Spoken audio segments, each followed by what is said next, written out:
সংকল্প কাজী নজরুল ইসলাম।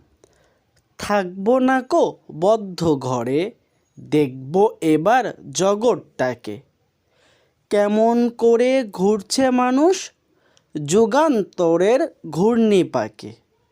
দেশ হতে দেশ দেশান্তরে ছুটছে তারা কেমন করে। কিসের নেশায় কেমন করে মরছে যে বীর লাখে লাখে। কিসের আশায় করছে তারা বরণ মরণ যন্ত্রণাকে। কেমন করে বীর ডুবুরি সিন্ধু সেচে মুক্তা আনে। কেমন করে দুঃসাহসী চলছে উড়ে স্বর্গপানে। জাপটে ধরে ঢেউয়ের ঝুঁটি যুদ্ধ জাহাজ চলছে ছুটি। কেমন করে